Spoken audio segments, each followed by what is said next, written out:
Welcome, everyone. Thank you for joining us today. My name is Lauren, and on behalf of the Montreal Institute for Genocide and Human Rights Studies, I'm happy to welcome you to today's roundtable, Tackling Online Hate Against Religious Minorities. This is our fourth session as part of our Digital Peace Project series, following previous events on online hate and incitement to violence against women, to us LGBTQI+ individuals, and Indigenous peoples. Over the next hour, we will hear from several of our distinguished speakers with time for audience questions at the end. If you have questions to submit to us, please type them into the comments box on the platform you are joining us from. Many thanks to the Department of Canadian Heritage for funding the Digital Peace Project, which seeks to contribute to national and international efforts to combat online hate and incitement to violence, building off the UN strategy and plan of action on hate speech.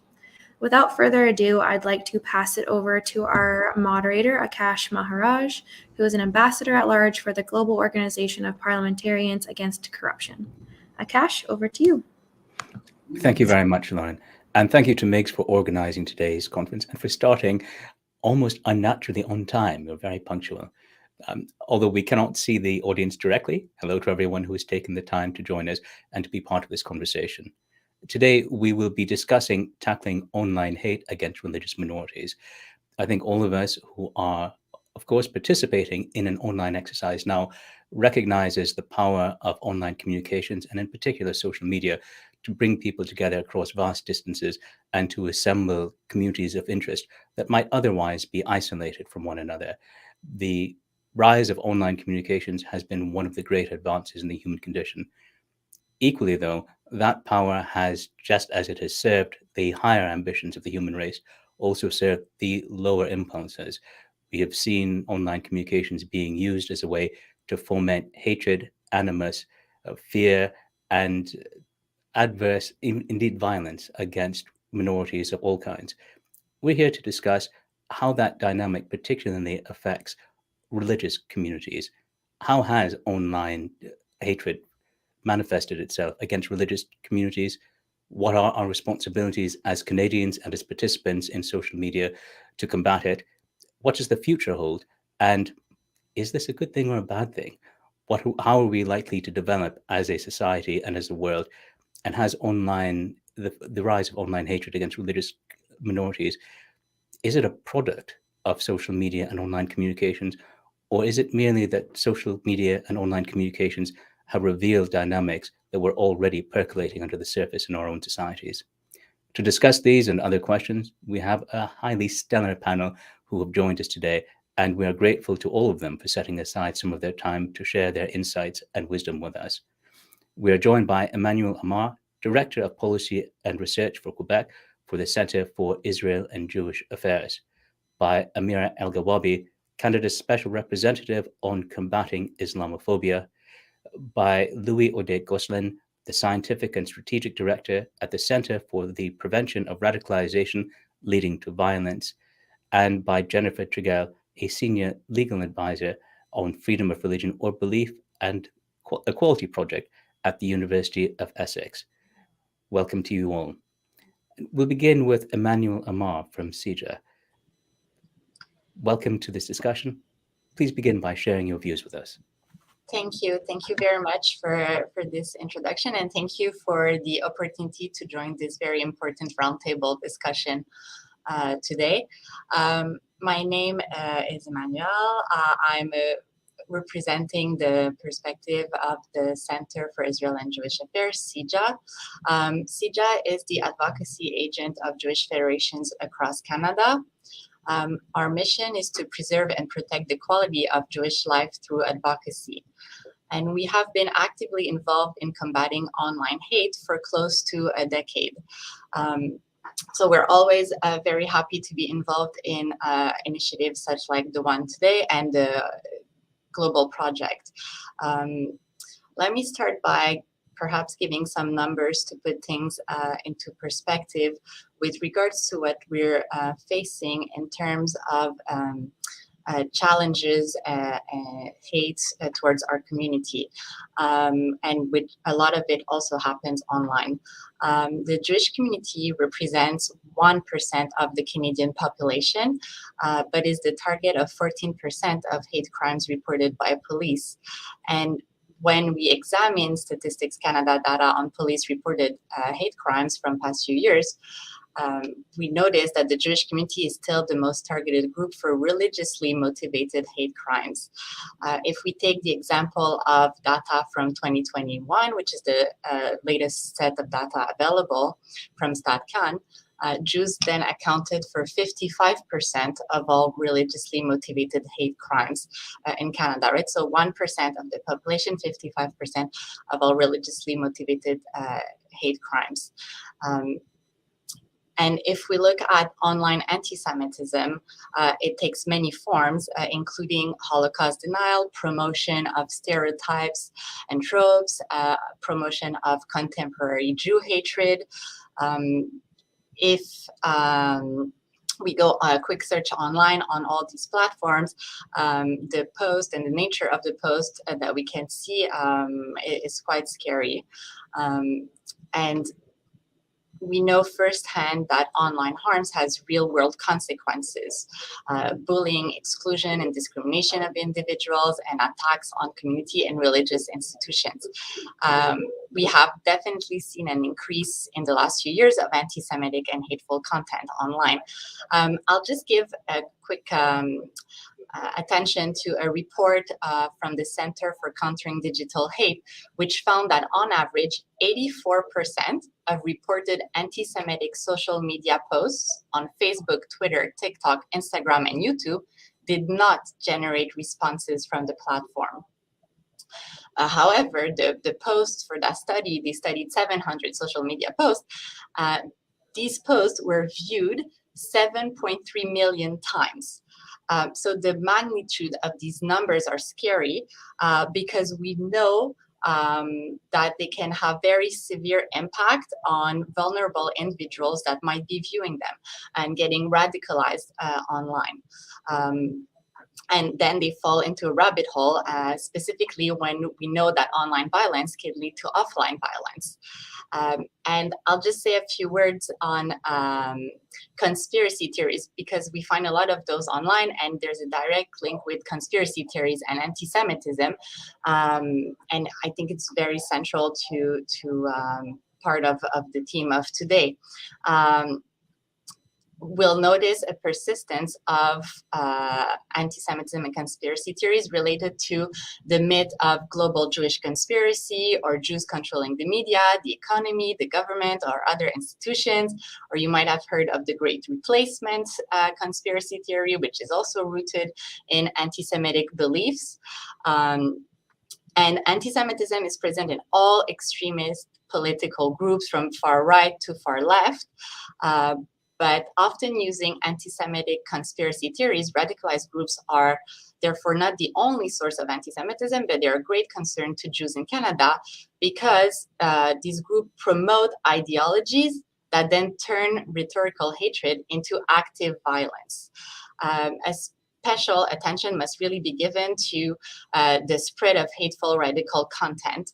And that's why it's crucial that we get together and find solution to combat online hate against minorities, because we know that it fuels violence in the real world, right? As evidenced by killings at the synagogues in Pittsburgh and San Diego, at a rabbi's house in Muncie, a kosher grocery store in Jersey City, at mosques in Quebec City and Christchurch, or even the Ram truck attack in 2018 targeting women in Toronto. That was fueled by online radicalization. And so anti-Semitic misinformation is not just a problem for the Jewish community. Once allowed to take root, there's severe and terrifying predictors of great challenges that lie ahead for the entire society. And that's why, as an at-risk group, the Jewish community works with other at-risk communities, because we know that hate impacts us all. And to fight one form of bigotry, we must fight all forms of bigotry. And I believe that we'll have a chance to develop on recommendations in the discussion portion of this event. But let me just say very quickly that one key element is to ensure that we have Canadian legislation and regulations that compel social media companies to address online harms. And the rise of online harms is a serious concern, and also the protection of freedom of expression. And that's a cornerstone of Canadian democracy. And we believe we can have legislation that acts as a shield against the dangers of online hate, while strongly protecting the right of freedom of expression. And lastly, and I will stop at that after I promise, so we have time for other panelists, that I will mention that a crucial component is education. And it's important to combat the toxic content circulating online, because that's a phenomenon that particularly affects young people. And so government digital literacy campaigns to educate and raise awareness among Canadians about the power of social media and the role they play in destructive behavior are really, really key. So thank you very much. Thank you, Emmanuel. And I apologize, in my introductions, my eyes skipped over Wendy VA, co-founder and president of the Global Project Against Hate and Extremism, who is also with us. My apologies, Wendy. Our next speaker is Amira Algowabi. Please go ahead, Amira. Thank you so much, Akash, and thanks to all my fellow panelists for being here today on such an important conversation. So I guess where I would start is to talk about the upcoming anniversary of the tragic killing of the Afzal family, which is next week on June 6th. And so, as many of you know, about 2 years ago, an individual who had consumed online hate, where police had found on his laptop ways to access the deep web. And that means he was able to access all sorts of extremist websites, etc. An individual consumed with that type of hatred attacked a family that was out for a walk in their neighborhood, identified them as Muslim, and killed them. And so we remember them. We recognize that they were killed simply because they were Muslim. And as, again, all of us are very well aware, this was not the first such attack in Canada against Muslims. We had, as Emmanuel mentioned, the attack on January 29th at a Quebec City mosque, where 6 worshippers were killed, again, by an individual that evidence showed had also been consuming online hate and rhetoric that drove him to attack Muslims, having been demonized in his mind. And in between that, there was another attack actually in a Toronto mosque that fewer people are aware of, but was also by an individual who had dealings and associations with groups that were affiliated with neo-Nazi and satanic groups. So in Canada, we have a very unfortunate distinction of being the top G7 countries with the highest number of deadly attacks against Muslims. And again, that's driven by the online space. And so this topic is very important because we certainly see that across the board, across various visible minority communities, racialized women, etc., that we are very much aware and cognizant of spaces that are allowing for hate speech, allowing for the demonization of various communities, including Canadian Muslims online. And so one of the things that Emmanuel touched on that I think is also really important for us, and as we get into the discussion today, is the ways in which this hate sort of cross-references different types of ideologies to target various communities. And so we heard, for instance, about the attack in 2019 on a synagogue in California. Well, the killer and the shooter in that attack had been inspired by the Christchurch shooter who had attacked 2 mosques in New Zealand just before that. So you see how attacks on religious minorities, whether it's one or more communities, that the ideologies that feed this type of divisiveness that leads and can lead to deadly consequences is very significant and very much why communities must come together to talk about this. In Canada, we've seen a rise in hate crimes targeting Muslims from 2021. It's been 72% increase in hate crimes. And that's only a tip of the iceberg, as many know, because up to 2/3 of hate crimes are not even reported to police. So the reason it's important, though, to nevertheless track what's going on in real life, quote unquote, in our neighborhoods, in our communities, is certainly what we continue to see is the demonizing narratives that are happening online do have that spillover effect into our communities. And we actually saw that probably on the largest level during a few years ago when there was a political debate about a motion called Motion 103 that attempted to tackle and address and examine not only Islamophobia, but other forms of religious discrimination that was politicized, that was used by various far-right groups to organize anti-Muslim rallies right across the country. And many of these groups have, since pulled onto other types of various ideologies and have, latched on to COVID conspiracies and all sorts of other conspiracies. And so, as I mentioned, you have this sort of toxic stew of ideologies and narratives that pull people into these spaces and eventually, potentially lead to the undermining of our social cohesion and our democratic rights and freedoms. And of course, we also see a disproportionate impact on women, I mentioned that, racialized women, including Muslim women, who, when it comes to Islamophobic hate crimes, are often the most visible and therefore the most targeted. And also within some of the ideologies that are shared, we do see, again, a gendered aspect of the types of online narratives that are shared. I think a lot of people would be surprised to know that Canada, unfortunately, has been seen as one of the top exporters of online hate pages. So a report from the Institute for Strategic Dialogue in the UK had at one point, just a few years ago, identified 6,600 online pages or accounts or groups in Canada that were spreading white supremacist or misogynistic views. And on a per capita basis, Canada at that time was shown to be one of the most active countries in the world when it came to spreading these types of views. And so just that's sort of my opening to say that we certainly must not be complacent in Canada. Online hate has already led to deadly violence. The attack on the Quebec City Mosque was the first such deadly attack, hopefully the last, on a place of worship in this country. And certainly our communities, especially as we come now to the second anniversary of the June 6th attack, are constantly concerned about this phenomenon and join with other communities to work together to find solutions and to call for legislative change. Thank you. Thank you, Amira. We'll now move on to Louis Audet-Gosselin. Thank you, Akash. The Center for the Prevention of Radicalization Leading to Violence has a mandate of preventing radicalization, but also hate-motivated behavior across Quebec. In keeping with that mandate, in 2021, we published a research report based on a survey that tried to measure the extent of hate-motivated behavior in Quebec. So to measure what were the main motives, who were the main targets, and so forth.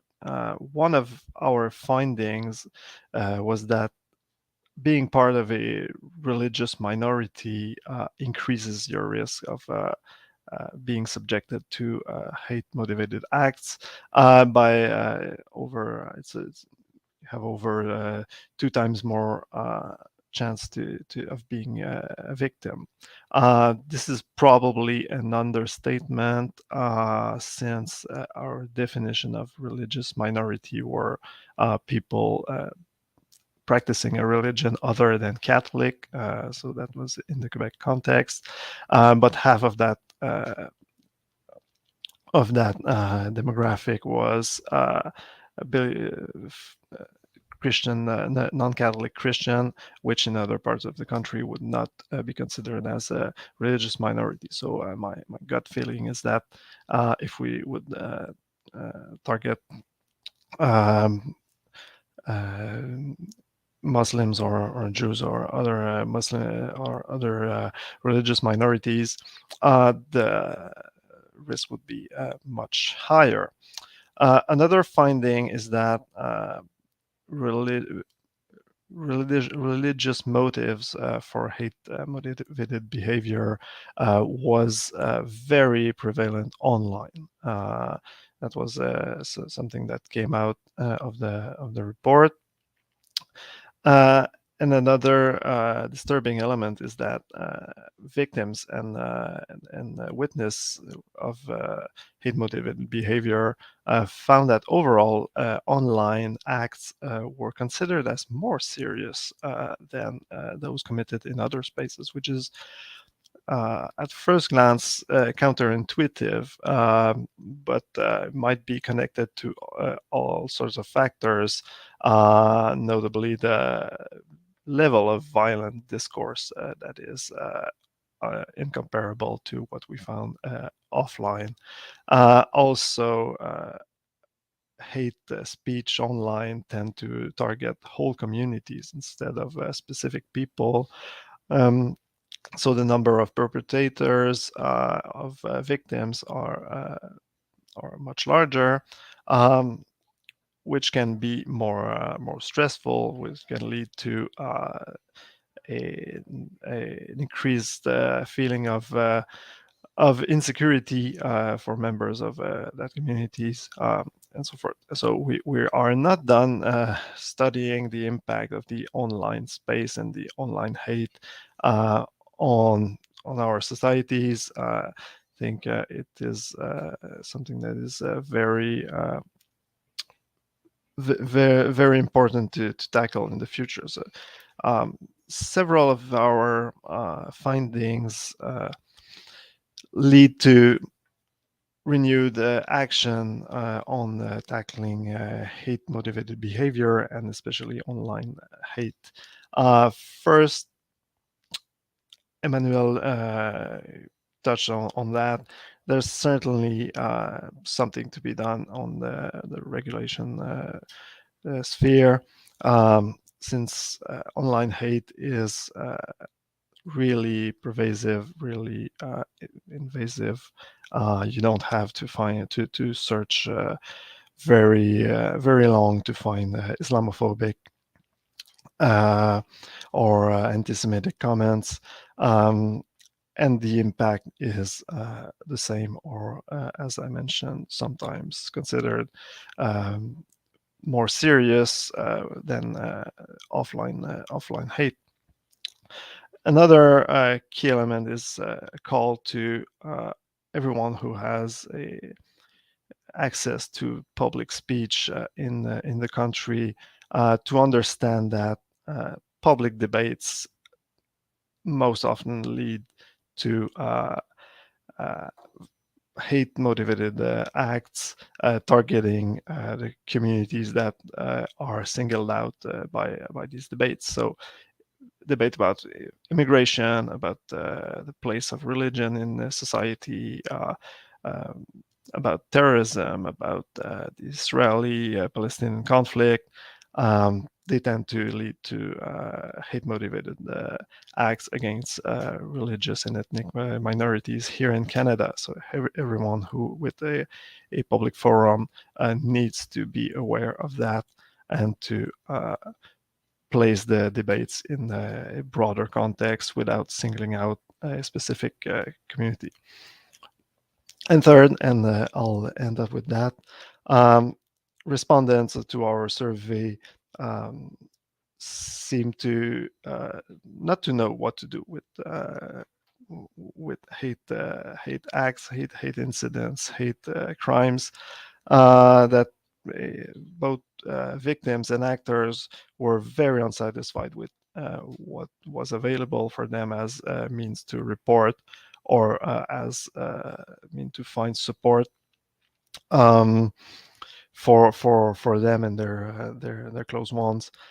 So there is an urgent need to strengthen the reporting mechanism, the connection between the religious minorities and police forces, the confidence link between authorities, institutions, and religious minorities, and also to empower community sectors that can also offer a lot of service to the victims and the witness.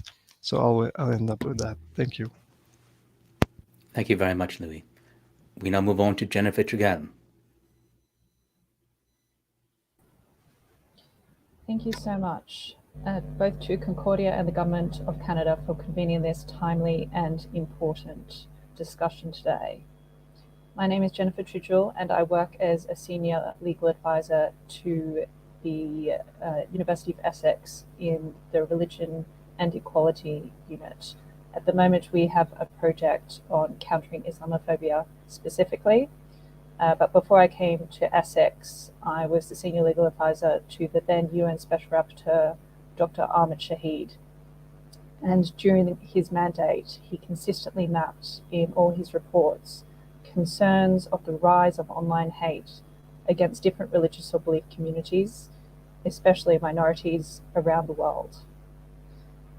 Whilst hate directed against religious or belief minorities is an age-old problem, how it is experienced and manifested is very much shaped by online environments in the modern age. The rate and reach of hate in the online age is unprecedented, with social media platforms and other digital platforms enabling people to spread it faster and further than ever before. But we all know today that online hate has very real-world implications: discrimination, hostility, and violence directed against vulnerable communities, including religious or belief minorities. And these narratives of hate travel from online to offline contexts and vice versa. We must not forget the role of traditional media outlets, politicians, academics, and other prominent people within society in regularly disseminating and reinforcing harmful stereotypes and tropes about different religious or belief systems and their adherents.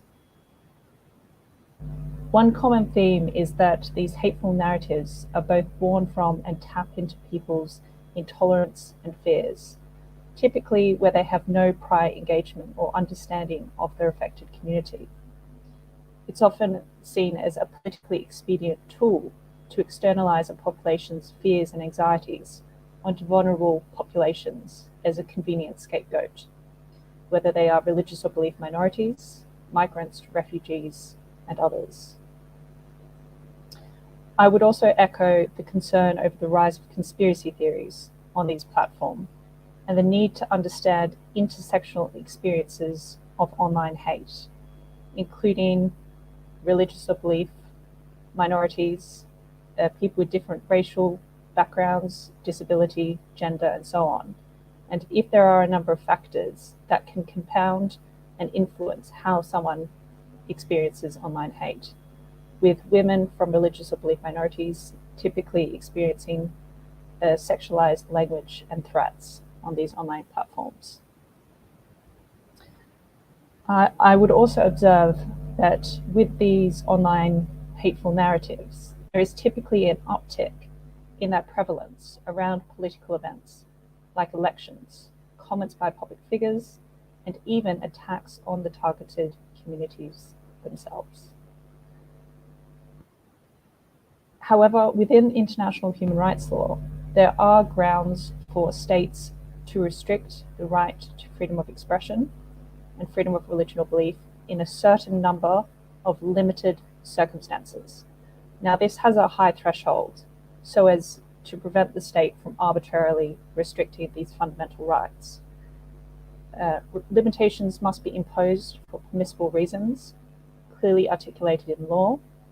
They must be necessary and the least intrusive measure possible to achieve the given aim, and they must be neither discriminatory nor harmful to enjoyment of the right themselves. And the grounds that they are restricted on include public safety, order, health, and enjoyment of human rights. However, I note with concern that in several countries, policies that have been adopted as justified in tackling online hate have been used to stifle the freedom of expression of those who challenge certain interpretations of religion or belief systems that are used to restrict human rights. We must remember that international human rights law protects individuals and not religions. But there are certain circumstances where criticisms of religions, where done in such a way that infringes upon individuals' rights, may be subject to restrictions within international human rights law. And a particular instrument that is useful when considering when online hate becomes impermissible in human rights is the rebut plan of action, which includes a 6-part context-specific threshold test for establishing whether hateful expression should be considered to reach the level of incitement that must be prohibited by states.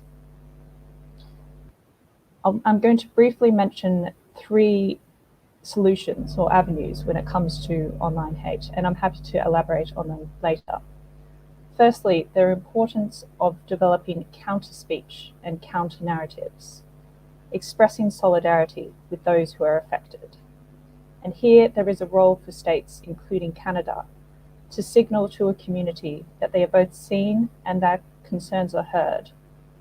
For instance, in response to an attack on a religious site or discrimination that is prevalent within society.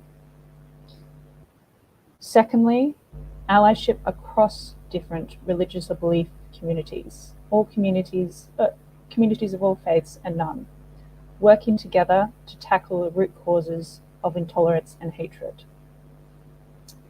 The Faithful Rights Framework within the UN system was specifically developed to look at how peer-to-peer learning and engagement can try and bridge understanding and collaboration across different religious or belief communities.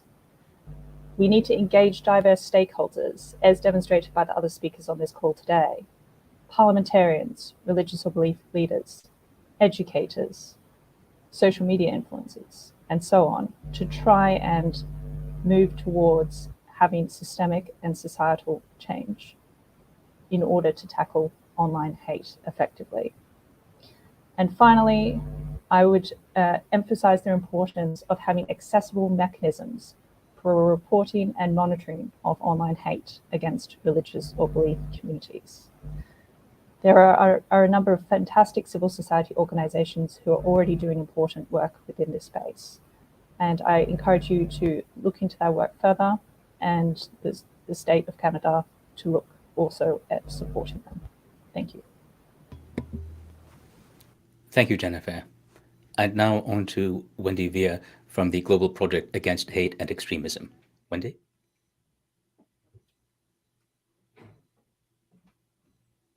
Oh, Wendy, you're on mute. My apologies. It wouldn't be an online event if someone weren't on mute, so thank you for making it official. It was me.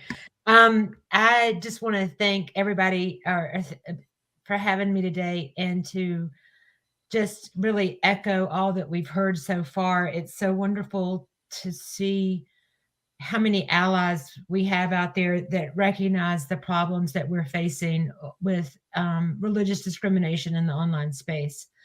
I'm Wendy VA. I'm the co-founder of the Global Project Against Hate and Extremism. We founded the project about 3 years ago after 20 years working in the far-right extremism space in the United States. We work to counter white supremacy, xenophobia, anti-LGBTQ plus hate, anti-Semitism, religious discrimination, and gender bias, online and offline, all of which expand the global far-right extremist agenda, which, as we know, is undermining democracies across the globe. We hope to fill a gap in understanding and combating extremism on a transnational level. While we focus on U.S.-based rights restricting activity that threatens the U.S. democracy, those same activities are exported to other countries and democracies across the world, being incorporated into the mainstream discourse, often inspiring violence, including violence against people because of their religion or other motivations. At the Global Project, we have 4 buckets of work: combating global extremism. We hold tech companies accountable. We try to influence policy, both domestically in the United States and internationally. And very importantly, we build transnational cross-sector coalitions to address this work. We cannot do it alone.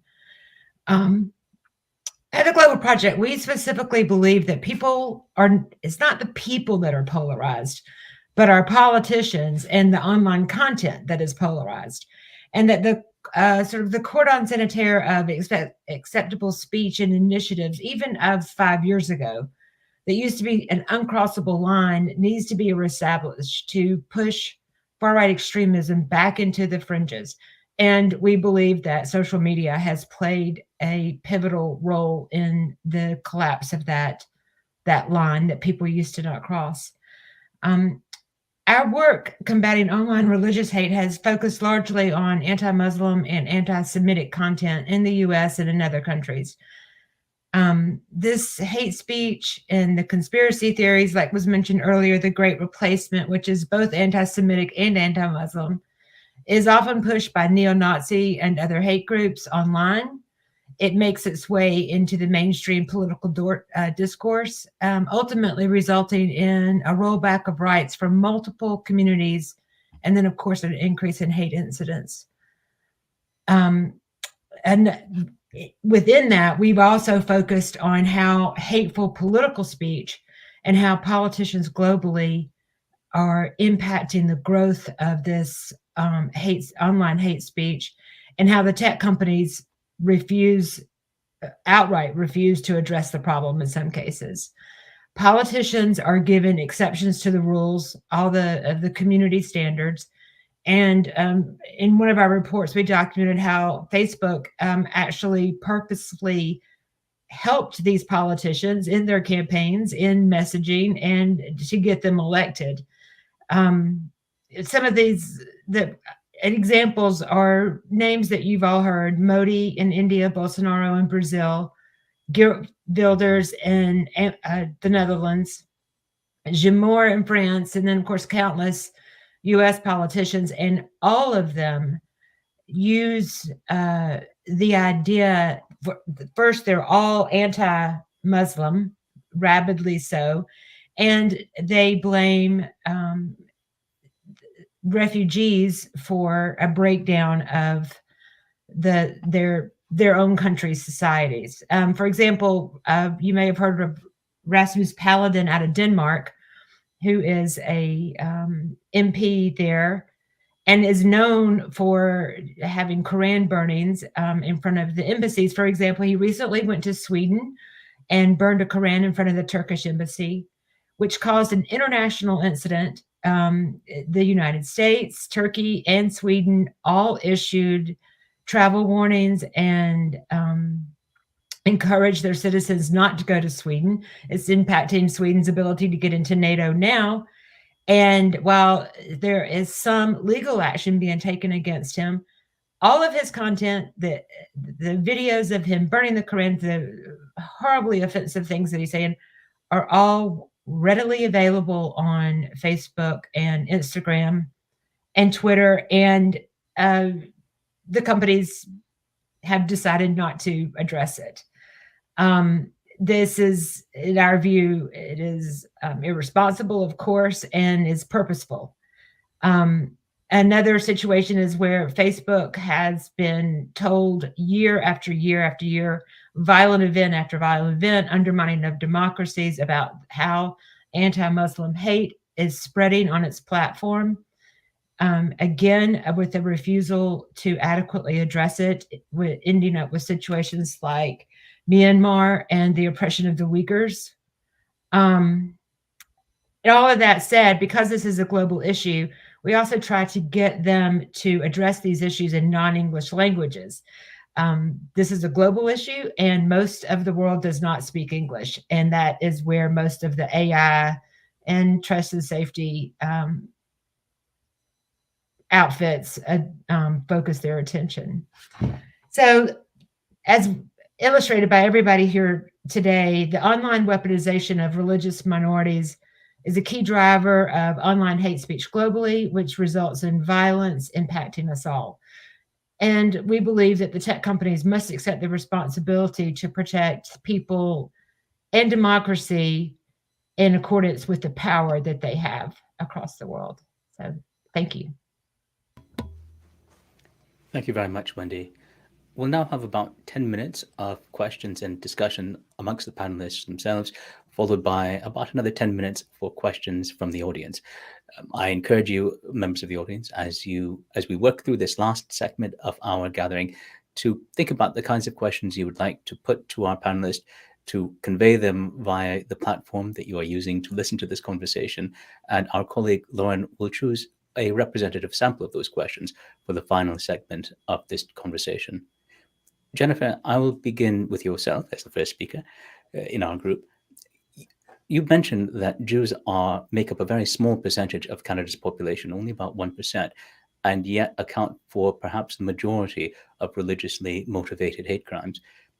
In addition to being a small community, Jews in Canada are a very old community. There have been Jews in our country since at least 1749. So with that in mind, my question for you is, as we consider the ways in which old hatreds interact with new technologies, why do you think religiously motivated hatred has proven to be so persistent, even as the importance of religion in society appears to be declining? And what lessons do you think from over the long history of Judaism in Canada might be instructive to other faith communities and to the new challenges of new technologies? Thank you for this question. So online hate is spreading faster than ever before. And too often, what starts with online radicalization turns into real world violence. And as Canadians spend more and more time on social media, online hate poses a serious growing threat. And the use of social media has become a core component of our lives. And increasingly, organizations and individuals fueled by hate are using popular platforms to spread their toxic ideas and recruit followers who will promote their hatred. We've had multiple incidents and cases across Canada of attacks against our community that started online and that started with radicalization online. There was a recent incident actually in April with regards to youth being radicalized online. And actually leading to destruction and threats of material of the Jewish community and attacks on Jewish institutions. Or there was also the case of Gabriel Seuil-Chaput, who promoted neo-Nazi propaganda and ideas online. And he actually had a trial here and was found guilty for willful promotion of hatred. But we also have, you were talking about what can we learn, and we have a number of incidents that I've mentioned at the beginning in my opening statement that happened in the United States. I'll give you the example of the kosher grocery store in Jersey City. So two assailants fatally shot a police officer and 3 civilians in a kosher market in Jersey City in December 2019. And the authorities, they're called that an act of domestic terrorism. And the social media posts tied to the suspected person of committing the shooter, basically, David Anderson, pushed anti-Semitic conspiracies online. And a comment on a post linked to Anderson talked about the belief that Jews were using the police to further a violent agenda against Black people. And the investigation also uncovered social media posts by the shooter, in which he called Jewish people imposters who inhabited synagogues of Satan. But we have learned from these types of incidents the importance of securing our institutions, and also developing multi-pronged approach towards awareness of online hate, and the importance of education and the importance of strong legislation at the same time. So I think we need to have all these measures and multi-pronged approach put together to fight this hatred that affects us all. Thank you, Emmanuel. Amira, I'll pass on to you now. You are unique for many reasons, but on our panel, you are unique because as Canada's special representative on combating Islamophobia, you are an officer of the Crown. And I wanted to pick up on your observation about Canada's ranking in the international system. You said that of G7 states, Canada has the highest number of recorded Islamophobic incidents. That's really striking to me, not just because it grates against our perception of ourselves as Canadians, but also because Canada has far and away the smallest population of all the G7 states, and is the only G7 state that has multiculturalism as official state policy. So I have to ask you the obvious question. With that in mind, why is it that Islamophobia has found such a large home in Canada as compared to our peers in the international system? Thanks for the question, Akash. So for clarity, it's the highest number of deadly attacks. So the highest number of Muslims who have been killed in hate attacks of the G7. And certainly it's of great concern. Muslims make up 4% of the population. About 1.8 million Muslims call Canada home. And certainly, as you've said, Canada does pride itself on being a pluralistic country, a country that consists of people from all backgrounds and ethnicities, races, etc. And so certainly, I'm one of those people who have continuously believed that Canada should be a place where people are able to freely practice their faith beliefs or not, identify however they want to be and contribute freely as they wish in this country. So you're absolutely right. It is of great concern to see the fact that our communities have been targeted in such deadly ways. And even beyond that, the regular, I don't say regular, I don't want to normalize it, but the various types of incidents and attacks that will happen at places of worship, at mosques. We just marked Ramadan, where there were several incidents at various mosques across the country with attacks and vandalism, etc. And as I mentioned, we've had attacks on visible Muslim women, in fact, Black Muslim women in particular at one point, and continuously have been targeted and specifically experiencing Islamophobic hate. And so I don't have a why this is happening. I wish we had the why. We can of course point to factors in which, my fellow panelists have talked about it. Louis talked about, for instance, debates around immigration. I think Wendy, Emmanuel, and Jennifer all talked about the different political issues that may rise from time to time, where you have particular communities that are singled out. We know, for instance, that the attack in Quebec City, that the killer, was reacting to the quote-unquote Muslim ban in the United States that Donald Trump had just instituted that same weekend, and the Prime Minister Justin Trudeau tweeting sort of an inclusive message that he says was sort of what pushed him to take that terrorist action that he did. And so certainly we have a variety of factors, and the online spaces are sadly where people are able to find common cause, where, people who have been watching, the rise of anti-Semitism or Islamophobia in this country can say, 30 years ago, people would pass around pamphlets on the street corner, and really how many people could they reach? Whereas now, of course, the magnitude of these narratives are just, beyond our imagination. In fact, and I want to sort of pull a few other statistics that I think, again, will sort of cause many of our Canadian viewers of this panel some pause.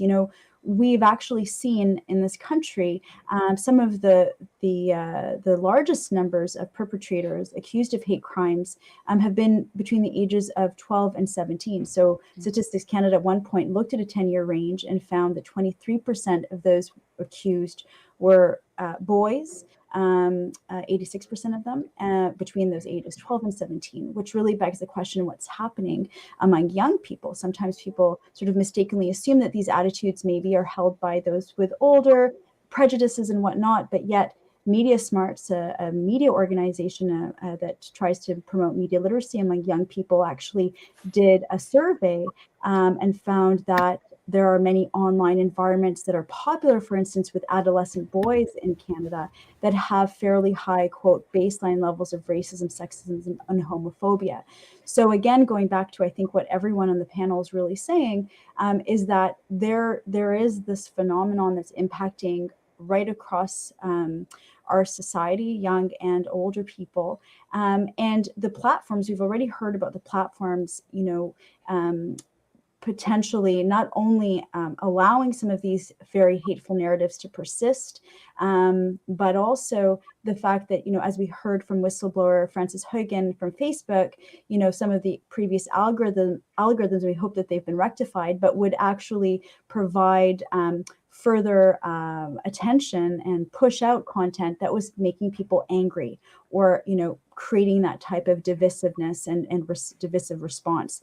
And so certainly holding platforms accountable, because we see that when platforms take action, the Canadian Anti-Hate Network has documented this, where you may have a YouTube influencer promoting very hateful views removed from that type of mainstream platform, very small numbers of their followers will follow them onto lesser known platforms. And so that really can, in fact, help ensure that the influence of those who are promoting these dangerous and potentially deadly narratives are addressed. And again, going back to the statistics, 72% of Canadians say that they have been exposed to more hate speech, harassments, and false information just these past few years. And this is from a survey of online harms in Canada that was just released this past March by the Leadership Lab, now known as the DAYS, at the Toronto Metropolitan University.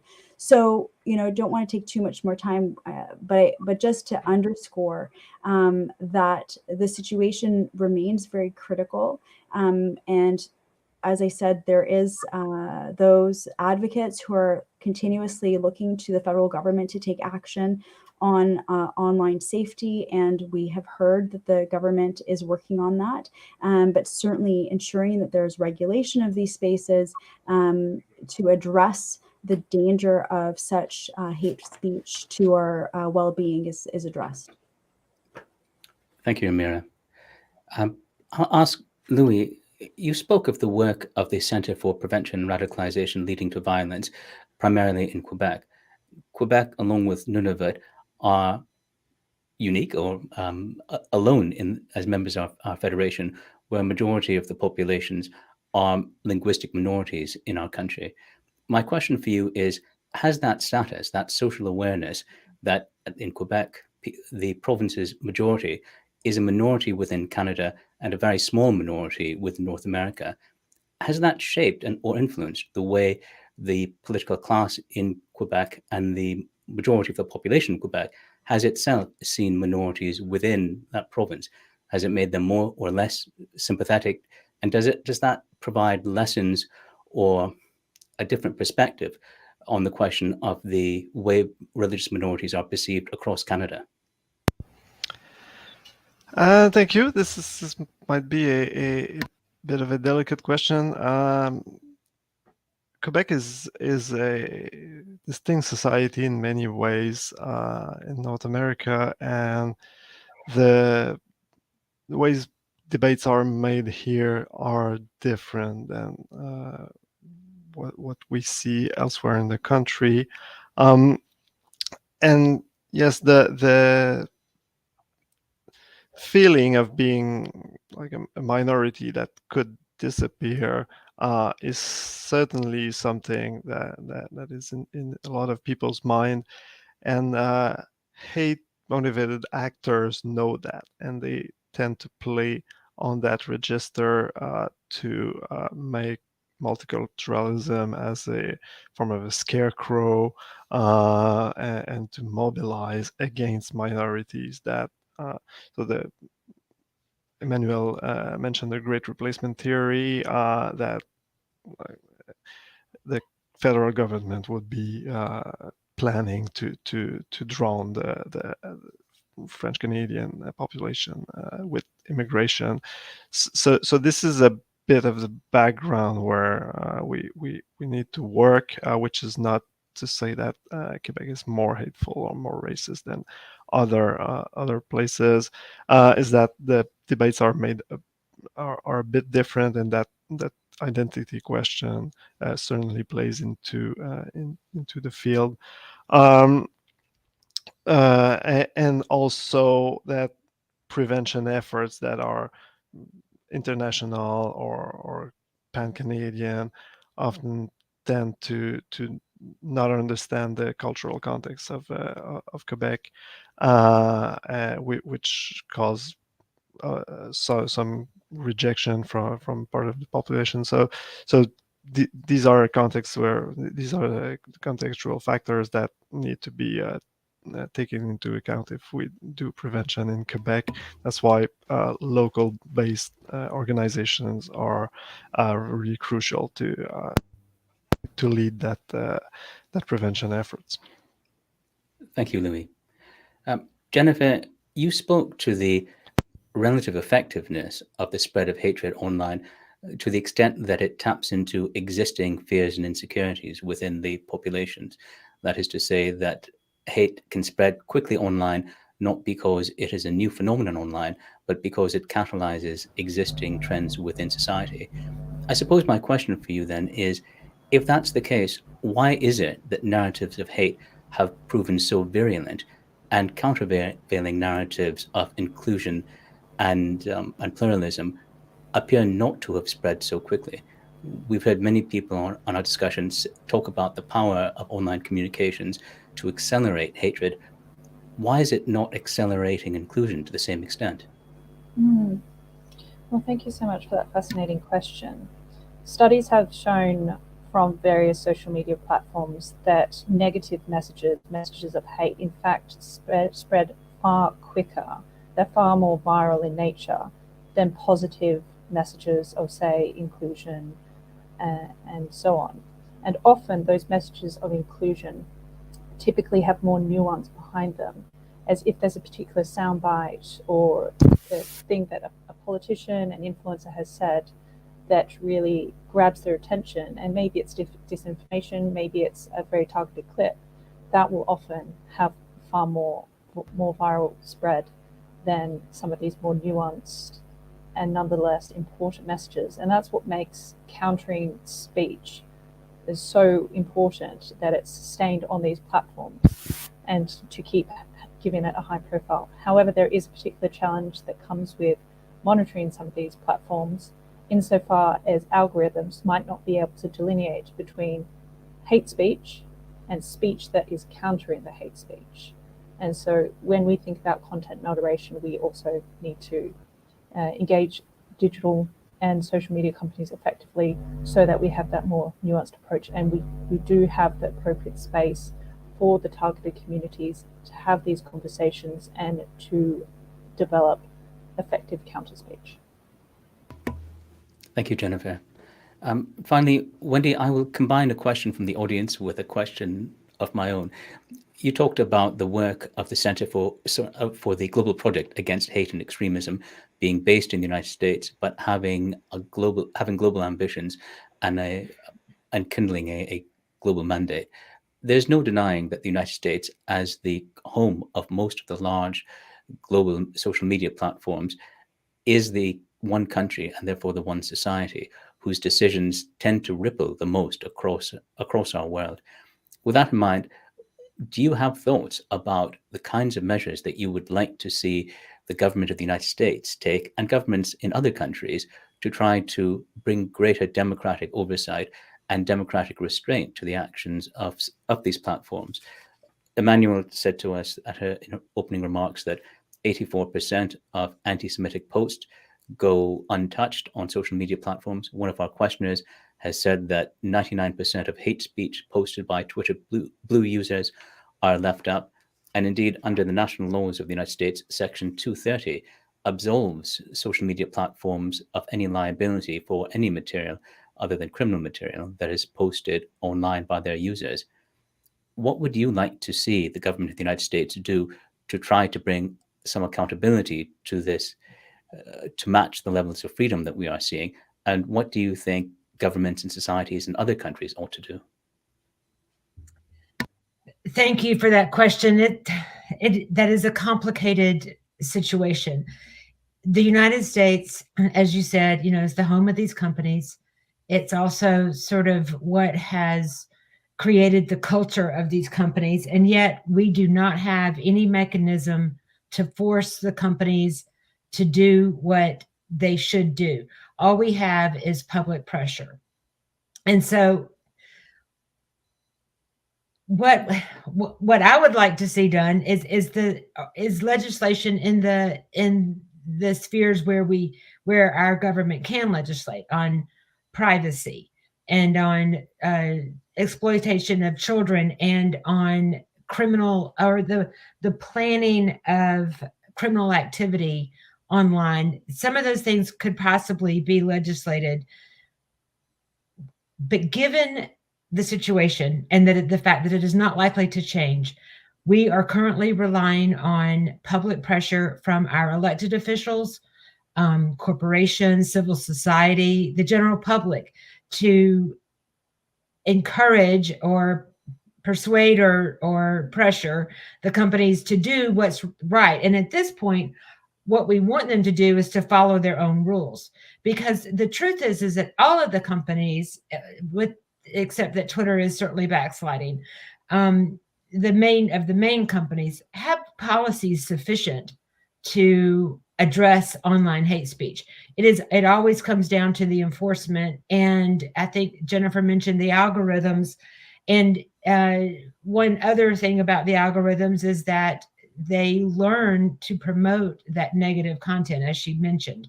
And so those are things that can be done if they would just do it. And they will not in the United States.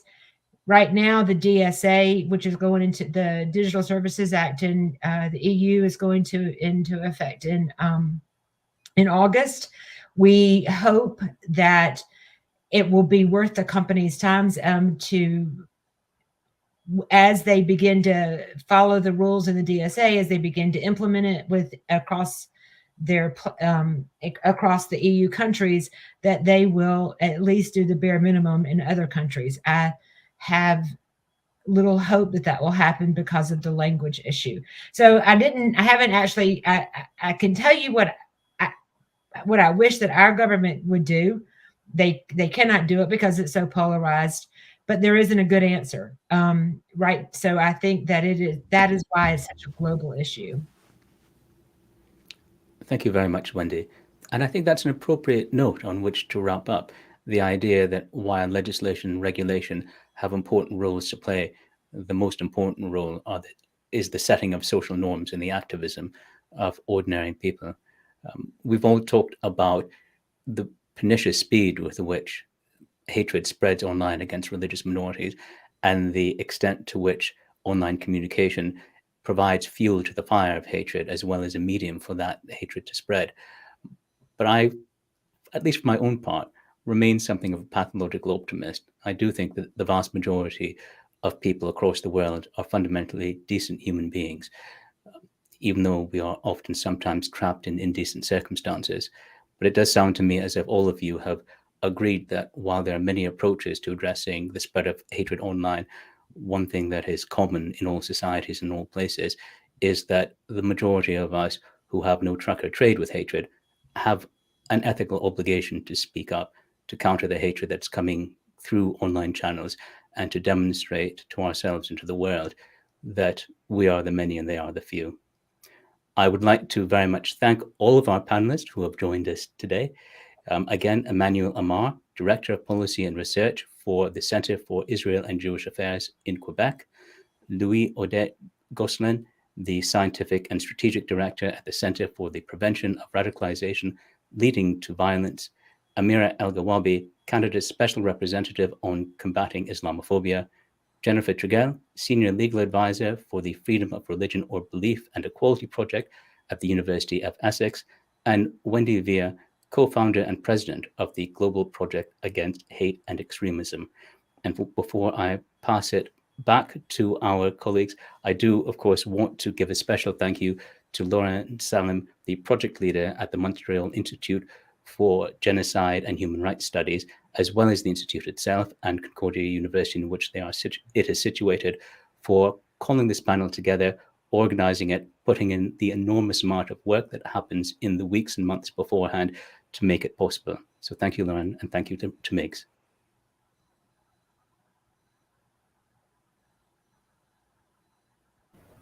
Lauren, I had to close it with being muted as well. Thank you so much, Akash, for your excellent moderation. Again, thank you to all of our panelists for being here.